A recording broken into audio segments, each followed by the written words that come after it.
ان اللہ فالق الحب والنوا، بے شک اللہ تعالیٰ دانے اور گھٹلی کو پھاڑتا ہے۔ کتنا عجیب و غریب پروسیس ہے یہ۔ ایک چھوٹا سا دانہ آپ زمین میں ڈالتے ہیں، وہ کیسے پھٹتا ہے اور اس سے کیسے سب شاخ نکلتی ہے، پھر وہ تناور درخت بنتا ہے۔ تو یہ آٹومیٹیکلی نہیں ہو رہا، یہ خود بخود ایسے خوبصورت سافٹ ویئر بیج میں اور دانے میں انسٹال نہیں ہو رہے، اس کا کرنے والا کوئی اور ہے۔ اگر بیج میں یہ اور گٹھلیوں میں یہ سافٹ ویئر انسٹال ہو گئے ہیں کہ وہ زمین میں جا کے تناور درخت بن جاتے ہیں، تو یہ کسی نے انسٹال کیے ہیں، یہ خود بخود نہیں ہوئے۔ تو اللہ فرماتے ہیں وہ اللہ وہ ذات ہے جو دانے اور گھٹلی کو پھاڑتا ہے۔ یخرج الحی من المیت، ایسا طاقتور ہے کہ مردہ سے زندہ کو نکالتا ہے۔ جیسے یہ گھٹلی ہے، یہ مردہ ہے، اس سے زندہ پودا نکل آتا ہے، یا انڈا ہے جو بے جان ہوتا ہے، اس سے زندہ چوزا نکل آتا ہے۔ ومخرج المیت من الحی، اور مردہ کو نکالتا ہے زندہ سے۔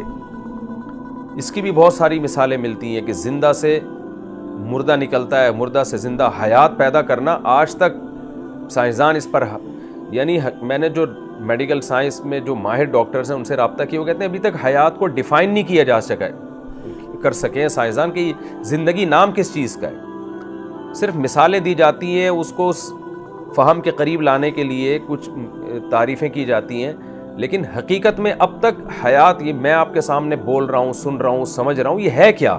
اس حیات کو 100% انسان سمجھ نہیں سکا ہے، تو پیدا کیسے کر سکتا ہے؟ تو اس لیے اللہ فرماتے ہیں وہ ہے جو مردہ سے زندہ اور زندہ سے مردہ نکالتا ہے۔ ذالکم اللہ، اللہ جو ملحد لوگ ہیں نا، کہتے ہیں ہمیں خدا نظر نہیں آ رہا، تو اللہ کہتے ہیں یہ ہے اللہ۔ یہ نظر کیوں نہیں آ رہا تمہیں؟ وہ بنی ہوئی چیزوں سے نظر آ رہا ہے، بنی ہوئی چیزیں بتا رہی ہیں کہ ہم خود نہیں بنے، ہمیں کوئی بنانے والا ہے۔ تو اللہ کہتے ہیں وہ ایسے ہے جیسے تمہارے سامنے موجود ہے۔ اب تمہاری عقل ہے کہ تم کہتے ہو ہمیں نظر نہیں آتا تو ہم ایمان نہیں لے کر آئیں گے۔ ذالکم اللہ، یہ ہے تمہارا اللہ۔ فَأَنَّا تُؤْفَكُونَ، اسے چھوڑ کر تم کہاں پھرائے جا رہے ہو؟ یہ بھی دیکھیں قرآن کا انداز ہے۔ قرآن یہ نہیں کہہ رہا کہ اس اللہ کو چھوڑ کے تم جا کہاں رہے ہو، بلکہ قرآن یہ کہہ رہا ہے کہ تمہیں کون ہے جو ادھر سے ہٹا رہا ہے۔ یعنی کوئی پروپیگنڈا ہے جس سے تم متاثر ہو، کوئی شیطان ہے جس سے تم متاثر ہو، وہ شیطان تمہیں ہٹا رہا ہے یا ماحول تمہیں ہٹا رہا ہے۔ نیچر یہ نہیں کہتی، نیچر تو یہ کہتی ہے کہ جو رب یہ کام کر رہا ہے فوراً اس کے وجود پر ایمان لایا جائے اور اس کے ساتھ کسی کو شریک نہ کیا جائے، نہ اس کی ذات کا انکار کیا جائے، نہ اس کے کمالات کا انکار کیا جائے۔ تمہاری نیچر تو تمہیں اسی طرف لے کر آ رہی ہے، لیکن کون سی طاقت ہے جو تمہیں سیدھے راستے سے ہٹا کے کہیں اور لے کر جا رہی ہے؟ فالق الاصباح۔ پھر اللہ دوبارہ اپنی نعمتوں کو بیان کرتے ہیں۔ پہلے زمین کی نعمتیں بیان کی، پھر اللہ آسمان کی نعمتیں بیان کرے گا، پھر دوبارہ اللہ زمین کی نعمتوں پر آئے گا۔ فالق الاصباح، وہ ہے جو رات کو دن کو رات سے جدا کر کے نکالتا ہے، گویا پھاڑ دیتا ہے۔ جیسے کہ جب ہم کوئی چیز پھاڑتے ہیں نا، تو بالکل ایک دوسرے سے ممتاز اور جدا ہو جاتی ہے وہ۔ تو ایسے ہی ہے جیسے رات اور دن مرج تھے آپس میں، لیکن یہ بلاغت ہے قرآن کی، انداز بیان ہے قرآن کا، جیسے مرج تھے لیکن دودھ کا دودھ پانی کا پانی کر دیا اس نے۔ رات کو بالکل الگ دھکیل دیا اور دن کو بالکل الگ دھکیل کے، دن میں ایسا لگتا ہے جیسے رات کبھی تھی نہیں اس ایریا پہ، اور رات کو ایسا لگتا ہے جیسے کبھی یہاں روشنی ہو ہی نہیں سکتی۔ ایسے جدا کرتا ہے رات دن کو رات سے۔ وجعل اللیل سکنا، اور رات کو اس نے کیسی سکون کی چیز بنایا، سونے کے لیے بنایا۔ آج بھی سارے ڈاکٹر متفق ہیں کہ جو رات کی نیند ہے وہ دن کی نیند رات کی نیند کا متبادل نہیں ہو سکتی۔ تو وہ اور ڈاکٹر حضرات یہ بھی کہتے ہیں کہ رات کو جب بالکل رات کا درمیانی حصہ ہوتا ہے، جو 12 بجے کا ٹائم ہے، اس میں انسان کے دماغ سے ایسے کیمیکل نکلتے ہیں کہ انسان کے لیے اس وقت سونا ضروری ہے۔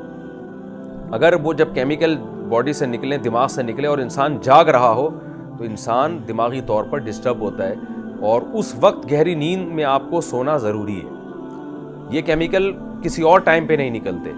تو میڈیکل سائنس نے بھی یہ بات ثابت کی ہے کہ رات کی جو نیند ہے وہ انسانی صحت پہ بہت اچھے اثرات مرتب کرتی ہے، کیونکہ اس میں بہت سکون ملتا ہے۔ دن کی نیند اس کا متبادل نہیں ہو سکتی۔ تو اللہ فرماتے ہیں وجعل اللیل سکنا، اس نے رات کو سکون کی چیز بنایا، راحت کی چیز بنایا۔ والشمس والقمر حسبانا، اور سورج اور چاند کو ایک حساب سے بنایا اس نے۔ کیسی خوبصورت کیلکولیشن ہے۔ ہزاروں سال گزر گئے، چاند کی منزلیں آپ دیکھیں، ہزاروں سال گزر گئے، چاند جس انداز سے زمین کے گرد گھوم رہا ہے اور جو اس کی منزلیں ہیں، جیسے سورہ یاسین میں فرمایا کہ کہ حتی عاد کالعرجون القدیم، چاند گھٹتے گھٹتے کھجور کی پرانی ٹہنی کی طرح ہو جاتا ہے، پھر غائب ہو جاتا ہے، پھر بڑھنا شروع ہوتا ہے، 14ویں کا چاند بن جاتا ہے. کیسا خوبصورت کیلنڈر آسمان میں اللہ نے لگا دیے. ہزاروں سال بلکہ لاکھوں سال ہو گئے، چاند کے اس سسٹم میں 0.001% کا بھی فرق نہیں آیا، اور لاکھوں سال گزر چکے ہیں. سورج کی منزلیں آپ دیکھیں اور سورج کے گھومنے کا اور نظام شمسی کا نظام دیکھیں آپ، تو اللہ فرماتے ہیں یہ سب ایک کیلکولیشن کے تحت، ایک مینجمنٹ کے تحت ہو رہا ہے، جس کو قرآن میں کہا کہ حسبانہ ذالک تقدیر، یہ ایک اندازہ جو ہے، یہ جو مینجمنٹ ہے، یہ جو ایڈجسٹمنٹ ہے، العزیز، یہ زبردست طاقتور کی طرف سے ہے، العلیم اور جاننے والے کی طرف سے ہے. دیکھیں جب بھی کسی کمپنی میں آپ کو بڑا خوبصورت ایک مینجمنٹ نظر آئے تو آپ مینیجر کی تعریف کرتے ہو. یعنی جب بھی آپ کسی ادارے میں خوبصورت سسٹم دیکھتے ہیں نا کہ بڑا پیچیدہ نظام ہے لیکن بڑے بہترین طریقے سے چل رہا ہے، مینجمنٹ بہت اچھی ہے، تو آپ 3 باتوں پر ایمان لے کر آتے ہو. 3 باتیں آپ بغیر دیکھے مانتے ہو. نمبر 1، اس کا کوئی مینیجر ہے. یہ بات چاہے وہ مینیجر آپ نے نہ بھی دیکھا ہو لیکن آپ مانو گے کہ یار یہ ہر چیز سسٹمیٹک ہے، اس کا مطلب یہ سسٹم کسی نے بنایا ہے. تو ایک تو آپ اس پر ایمان لاؤ گے کہ یہ خود بخود نہیں ہے، کوئی مینیجر ہے، کوئی مینجمنٹ ہے جو اس کو مینیج کر رہی ہے. ایک تو اس پر. نمبر 2، جو مینجمنٹ ہے وہ پاورفل ہے، اس کا آرڈر چلتا ہے، کیونکہ اگر مینیجر کے پاس اختیارات نہیں ہوں گے تو نیچے مینجمنٹ ختم، سارا نظام درم برم ہو جائے گا، ہر آدمی اپنی چلائے گا، اور اس کے پاس پاور ہی نہیں ہے تو وہ کہاں سے. تبھی تو دیکھیں ہر کمپنی میں مینیجر کو ایک طاقت دی جاتی ہے، ایک پاور دی جاتی ہے، اس کو اختیارات دیے جاتے ہیں.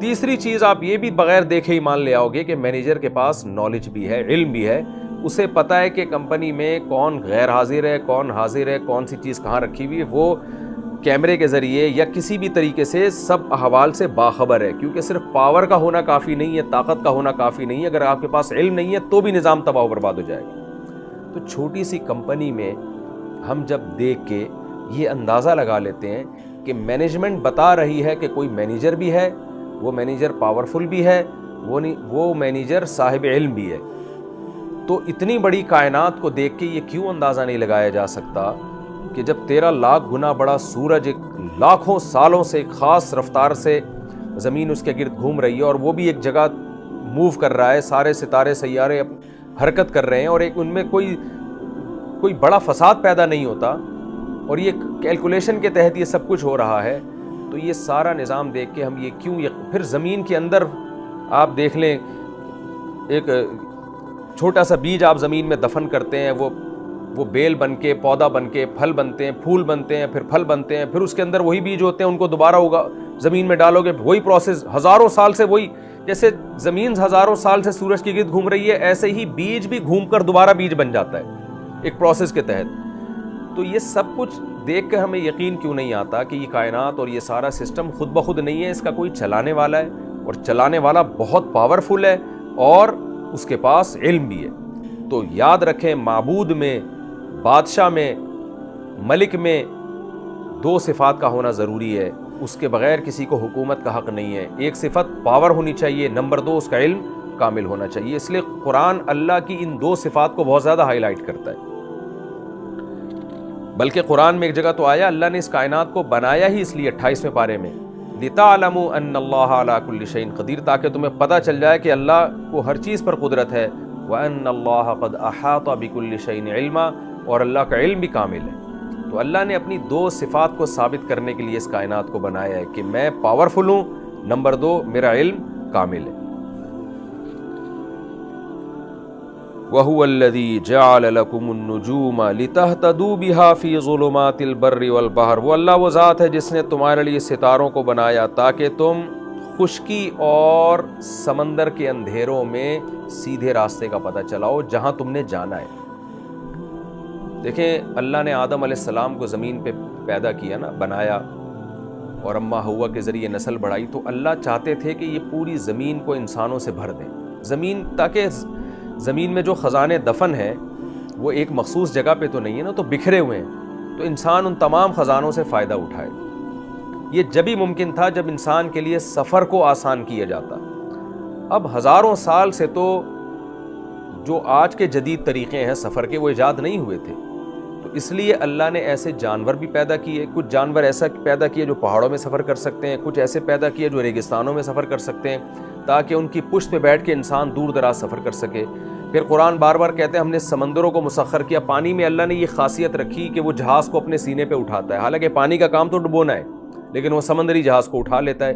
اس لیے قرآن اس کا بھی بہت زیادہ تذکرہ کرتا ہے کہ وَلَهُ الْجَوَارِ الْمُنشَآتُ فِي الْبَحْرِ كَالْأَعْلَامِ، یہ جو پہاڑوں جیسے جہاز سمندر میں چلتے ہیں یہ اس اللہ ہی کے ہیں۔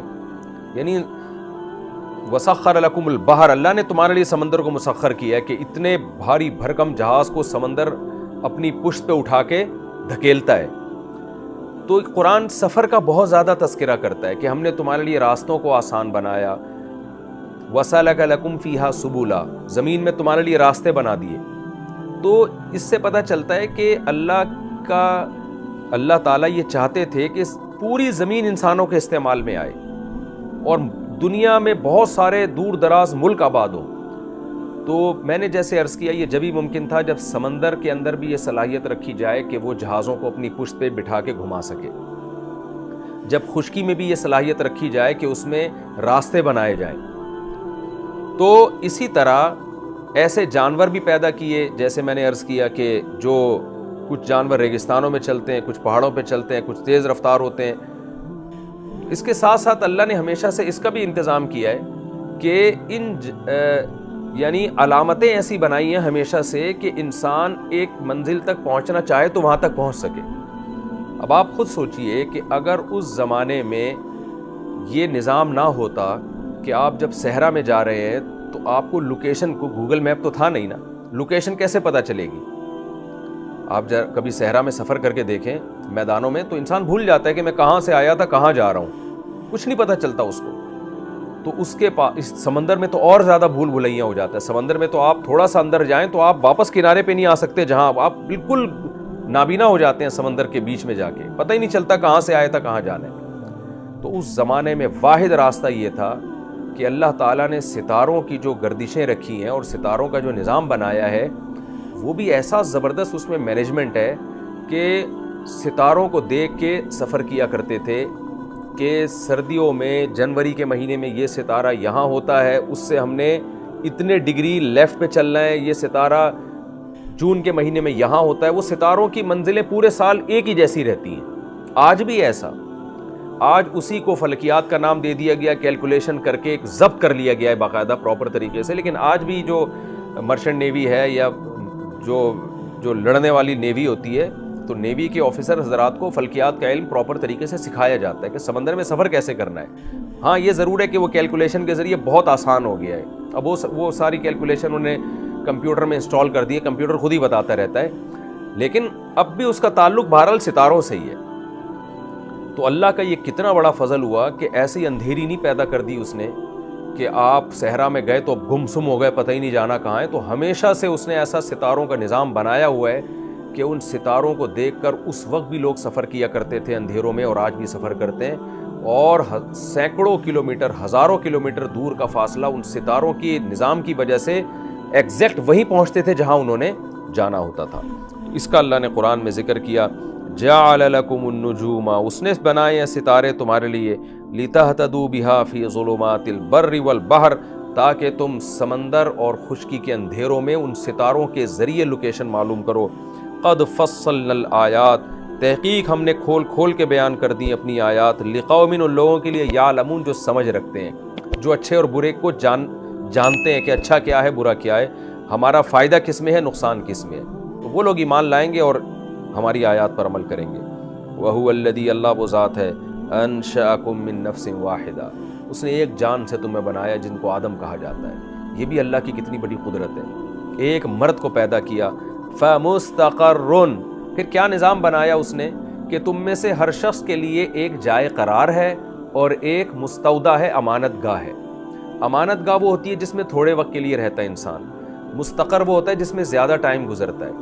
تو اب علماء مفسرین نے اس آیت کے مختلف مفہوم بیان کیے، جو راجح معنی بیان کیا وہ یہ ہے کہ جب انسان اپنے باپ کے نطفے کی شکل میں باپ کے جسم میں ہوتا ہے، وہ جرمز جو ہوتے ہیں اس کو قرآن نے مستودع کہا ہے کہ آدم سے بنایا، لیکن تمہیں ایک تھوڑے دن کے لیے امانت ہے جو باپ کے پشت میں تم ہوتے ہو، باپ کے جسم میں، باپ کی باڈی میں تم ہوتے ہو، مستقرہ جائے قرار ہے ماں کا رحم. یعنی پھر یہ پروسیس اللہ نے رکھ دیا. آدم کو تو ڈائریکٹ مٹی سے اپنی قدرت سے بنا لیا، اس کے بعد پھر یہ نظام بنایا کہ باپ کے جسم میں تم ایک جرم کے طور پر، ایک اسپم کے طور پر ہوتے ہو، جو یعنی باپ کی باڈی تمہارے لیے ایک امانت گاہ ہے جس میں تمہیں جانا ہے. اور پھر وہاں سے تم کہاں جاتے ہو؟ وہاں سے تم ماں کے رحم میں جاتے ہو، کیونکہ قرآن میں ایک دوسری جگہ پر ماں کے رحم کو اللہ نے مستقر سے تعبیر کیا ہے، قرار سے تعبیر کیا ہے، قرار معین سے، ایک قرارگاہ ہے وہ. تو یہ ایک تفسیر بیان کی گئی ہے کہ کچھ دن باپ کی پشت پہ رہتے ہو، پھر ماں کے رحم میں جاتے ہو، پھر وہاں سے دنیا میں آتے ہو. اور بعض لوگوں نے اس کی تفسیر یہ کی ہے کہ ایک مستقل قرارگاہ جو ہے وہ دنیا ہے، اور مستودع قبر ہے، یعنی قبر جس میں بطور امانت کے ہم رکھے جائیں گے، کیونکہ وہاں سے ہم نے نکلنا ہے. تو دنیا میں استقرار یعنی قرارگاہ، دنیا میں کچھ دن رہنا ہے، پھر ہم نے قبر میں بطور امانت کے رہنا ہے. تو ہر تفسیر یعنی قرآن کسی بھی تفسیر کا اس میں انکار نہیں کر رہا، سارے احتمالات درست ہیں. جو میرے نزدیک راجح تھا وہ میں نے آپ کے سامنے بیان کر دیا. قد فصلنا الآیات، تحقیق ہم نے آیات کو کھول کھول کے بیان کیا ہے، لقوم، ان لوگوں کے لیے، یفقہون، جو سمجھ سے کام لیتے ہیں. وَهُوَ الَّذِي أَنزَلَ مِنَ السَّمَاءِ مَاءً، وہ اللہ وہ ذات ہے جس نے آسمان سے پانی برسایا. فَأَخْرَجْنَا بِهِ نَبَاتَ كُلِّ شَيْءٍ، اور اس پانی سے ہر طرح کے نباتات پیدا کیے.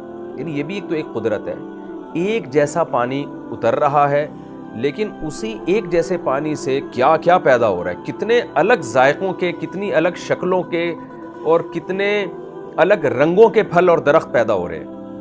فَأَخْرَجْنَا مِنْهُ خَضِرًا، ان میں سے ایک کو اللہ بیان کرتے ہیں، ہم نے اس پانی سے نکالی ایک سبز شاخ. ایک ایک سٹیپ کو اللہ قرآن میں بیان کرتے ہیں. نُخْرِجُ مِنْهُ حَبًّا، پھر ہم اس سبز شاخ میں پیدا کرتے ہیں دانہ. حالانکہ اس پانی کو آپ دیکھیں، اس مٹی اور گوبر کو دیکھیں، اور اس سبز شاخ کو دیکھیں، دونوں میں کوئی مناسبت نہیں ہے، لیکن کتنی عجیب چیز پانی اور مٹی کے ملاپ سے پیدا کی، سبز کوپل، سبز شاخ پیدا کی اس نے. پھر اس سبز شاخ کو آپ دیکھیں، کوئی بھی دنیا میں عقل مند نہیں کہہ سکتا اس میں دانے پیدا ہو جائیں گے. یہ تو ہم دیکھ رہے ہیں اس لیے کہہ رہے ہیں کہ ایسا ہوتا ہے. کسی نے نہ دیکھا ہوتا، آپ کروڑ دفعہ اس کو بتائیں کہ یہ سب شاخ میں دانہ پیدا ہو جائے گا، وہ کبھی بھی نہیں مانے گا، کہے گا اس میں دانہ ہو ہی نہیں. سائنسدان بھی نہیں مانیں گے اس بات کو، وہ تو سب دیکھ رہے ہیں تو کہتے ہیں بھئی ایسے ہو جاتا ہے. اللہ فرماتے ہیں نخرج منہ، ہم نکالتے ہیں اس سے حبًا، دانہ. اور اگر یہ آٹومیٹیکلی اتفاق سے اس سب شاخ سے دانہ پیدا ہو بھی رہا ہے تو بے ڈھنگا ہونا چاہیے نا. لیکن قرآن کہہ رہا ہے متراکبا، وہ دانے ایک دوسرے پہ سوار ہوتے ہیں، کیسے جڑے ہوئے ہوتے ہیں. آپ دیکھ لینا، چنے کی دال ہے، ماش کی دال ہے، اور گندم ہے، جتنے بھی دانے کی اقسام ہیں، جب یہ کومپلیں نکلتی ہیں اور ان پر دانے پیدا ہوتے ہیں، کتنے خوبصورت گچھوں کی شکل میں، بڑے خوبصورت اسٹائل میں ہوتے ہیں وہ، جیسے کسی نے ہمارے سامنے ایک بہت بہترین انداز سے پیش کیا ہو. آپ سیبوں کے باغات دیکھ لیں نا، انگور دیکھ لیں، ایک انگور ریڑیوں پہ ہوتا ہے، ایک ہوتا ہے بیلوں میں لٹکا ہوا بہت خوشنما ہوتا ہے. اسی طرح سیب کے باغات، جو آپ سیب لٹکے ہوئے دیکھیں، ایسے جیسے دانوں کو جو ہے نا دھاگوں میں پرویا گیا ہو خوبصورت انداز سے. تو یہ اللہ کی طرف سے پیشکش ہے یہ اپنے بندوں کے لیے. نخرج منہ حبا متراکبا ومن النخل، فرمایا کھجور کے درخت کو بھی دیکھو، من طلعھا، اس کے جو شگوفے ہیں ان سے دیکھو، قنوان، کیسے خوشے نکلتے ہیں. یعنی ایسا ہی نہیں کہ کھجور سے، اگر کھجور کے درخت میں کھجور پیدا کرنی ہے تو ادھر سے ایک کھجور نکل آئی، ادھر سے ایک کھجور نکل آئی، یا شاخ کو چیر کے دیکھا اس میں کھجوریں پڑی ہوئی ہیں. نہ، بہت خوبصورت انداز سے، جس سے درخت بھی خوشنما معلوم ہوتا ہے کہ پہلے ایک شگوفے نکلتے ہیں، پھر ان سے خوشے نکلتے ہیں، اور خوشے بھی جھکے ہوئے ہوتے ہیں. ان کا جھکنے میں ایک الگ اٹریکشن ہے، اوپر کی طرف نہیں جا رہے ہوتے، درخت اوپر کی طرف جا رہا ہے، پھل اس کا بوجھ سے، کیونکہ یہ پھلوں کا بوجھ بھی انسان کو اچھا لگتا ہے دیکھنے میں. جب کسان درخت اگاتا ہے تو پھل جتنا زیادہ زمین پہ جھکے ہوئے ہوتے ہیں نا، تو وہ اس کی علامت ہے کہ ان کا ویٹ بہت ہے، اور ان میں یہ بہت کوانٹٹی میں بہت زیادہ ہے. اس سے بھی ایک درخت اگانے والا اس منظر کو دیکھ کے بھی خوش ہوتا ہے کہ میرے درخت نے بہت پھل دیا، کہ دیکھو جو میرے کھانے کی چیز تھی نا وہ نیچے کی طرف جھک رہی ہے، اور وہ بہت زیادہ ہے. تو اللہ فرماتے ہیں قنوان، یہ خوشے، دانیت، جھکے ہوئے ہوتے ہیں. وجنات من اعناب، اور ہم نے باغات پیدا کیے انگوروں کے، والزیتون، اور زیتون پیدا کیا، والرمان، اور ہم نے انار پیدا کیے. مشتبہن، یہ ایک جیسے بھی ہوتے ہیں، وغیر متشابہ، اور بہت سے ایک دوسرے سے ڈیفرنٹ بھی ہوتے ہیں. اس میں بھی حکمت ہے. ایک ہی آدمی ایک ترش چیز کھاتا ہے, ایک ہی آدمی میٹھی چیز کھاتا ہے, ایک ہی درخت میں ایسے انگور پیدا ہو رہے ہیں, اس والے انگور میں تھوڑی مٹھاس زیادہ ہے, اس میں تھوڑی ترشی زیادہ ہے, تاکہ ہر مزاج کا آدمی اس پھل سے فائدہ اٹھا سکے. اس میں بھی اللہ نے ذائقے مختلف پیدا کر دیے, رنگ مختلف پیدا کر دیے. فرمایا انظروا الی ثمرہ اذا اثمر, دیکھو اس کے پھل کی طرف, اذا اثمر جب یہ درخت پھل دیتا ہے, وینعہ اور اس کے پکنے کے منظر کو دیکھو. یعنی یہ A to Z درخت کے پھل نکلنے اور اس کے انجام تک کے پروسیس کو دیکھو. یہ پروسیس کتنا خوبصورت ہے کہ پہلے کیسے خوشے نکلنا جو ہے شگوفے نکلنا شروع ہوتے ہیں, اس سے خوشے نکلتے ہیں, پھر اس میں پھول پیدا ہوتا ہے, ان پھول پہ تتلیاں اور پرندے مائل ہوتے ہیں ان کی طرف, اور نر مادہ کا ملاپ ہوتا ہے, پھر اس سے ایک چھوٹا سا کچا سا پھل پیدا ہوتا ہے جس میں کوئی ذائقہ نہیں ہوتا, اس کا سائز بھی چھوٹا ہوتا ہے. پھر آہستہ آہستہ آہستہ آہستہ, کیونکہ قریب میں انار کا ذکر ہے تو پہلی مراد اس سے انار ہے, پھر وہ آہستہ آہستہ بڑے ہوتے ہوتے اس میں کیسی سرخی پیدا ہوتی ہے, پھر اس کے اندر آپ دانے کیسے خوبصورت انداز سے جڑے ہوئے ہوتے ہیں, اور وہ پھل بڑے, ہم نے تو دیکھا ہے نا, جو آپ کندھاری انار کبھی دیکھیں, چمن میں انار کبھی دیکھیں, ایسے بڑے ہوتے ہوتے ہوتے ہوتے وہ پھٹ جاتے ہیں. پھر جب بالکل پک کے تیار ہوتا ہے اس میں رس نکلنا شروع ہو جاتا ہے. ہمارے ایک استاذ کہا کرتے تھے ایسا لگتا ہے کہ انار جب تیار ہوتا ہے نا تو خوشی سے پھٹ گیا ہے گویا کہ وہ, ایسا اس کا ایک منظر پیش ہو رہا ہوتا ہے. تو اللہ فرماتے ہیں ان پھلوں کے پکنے کے انداز کو دیکھو, ان فی ذالکم, بے شک اس میں, یہ جو یعنی اللہ اشارہ کر کے بتا رہے ہیں, بے شک ان سب باتوں میں لآیات, بڑی بڑی نشانیاں ہیں, لقوم, ان لوگوں کے لیے, یؤمنون جو ایمان لانا چاہتے ہیں.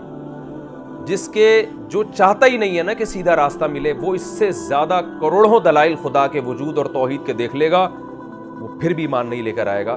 لیکن جو چاہتا ہے اس کے لیے یہ دلائل کافی ہیں. وجعلوا للہ, اللہ فرماتے ہیں ایسی ذات تھی خدا. اب چونکہ میں نے بتایا اس آیت میں ملحدوں پر بھی رد ہے, جو الحاد کرتے ہیں, جو خدا کے منکر ہیں, اور مشرکوں پر بھی رد ہے. تو اب قرآن مشرکوں کی طرف آتا ہے کہ ان مشرکوں کو دیکھو جس خدا نے یہ سارے تصرفات کیے ہیں, ان کے ہاتھوں سے بنائے ہوئے بت ان میں سے کوئی بھی کام نہیں کرتے. قبر میں جو مردے لیٹے ہوئے ہیں جن کے سامنے یہ جا کے سجدہ کرتے ہیں, ان میں سے کسی نے ایک درخت بھی نہیں بنایا. لیکن وجعلوا, ان اللہ شکایت کر رہے ہیں, وجعلوا للہ, لیکن انہوں نے اللہ کے لیے بنا دیے شرکا, شریک. الجنہ, جنات کو بھی, بہت سے جنات کی عبادت کرتے تھے, آج بھی کرتے ہیں کہ جنات عالم الغیب ہوتے ہیں, جنات سب کچھ کر سکتے ہیں. اللہ فرماتے ہیں وَخَلَقَهُمْ, ان جنات کو تو اللہ نے بنایا ہے, یہ تمہارے معبود کیسے ہو گئے. وَخَرَقُوا لَهُ بَنِينَ, اور ان لوگوں نے اللہ کے لیے بیٹے گھڑ لیے, حالانکہ اللہ کی کوئی اولاد نہیں ہے. یہ سب تصرفات کرنے والا سب سے ممتاز اور سب سے جدا ہے, جبکہ بیٹا جو ہے وہ باپ کی جنس میں سے ہوتا ہے, جبکہ اللہ کا کوئی ہم مثل نہیں ہے. وہ بناتن, اور بہت سو نے بیٹیاں گڑھ لی ہیں, جیسے مشرکین مکہ معاذ اللہ کہتے تھے کہ فرشتے اللہ کی بیٹیاں ہیں. فرمائے بغیر علم, یہ سب علم کے بغیر یعنی جہالت میں یہ سب کچھ کیا ہے. سبحانہ, وہ ہر عیب سے پاک ہے, وہ اس عیب سے بھی پاک ہے کہ اس کی کوئی اولاد ہو, کیونکہ اولاد اللہ کے حق میں بہرحال ایک عیب ہے, کیونکہ اللہ جیسا کوئی ہو نہیں سکتا. سبحانہ, وہ اللہ ہر عیب سے پاک ہے. وتعالی, اور بلند ہے, عما, ان باتوں سے, یصفون, جو یہ اللہ کے لیے بیان کرتے ہیں.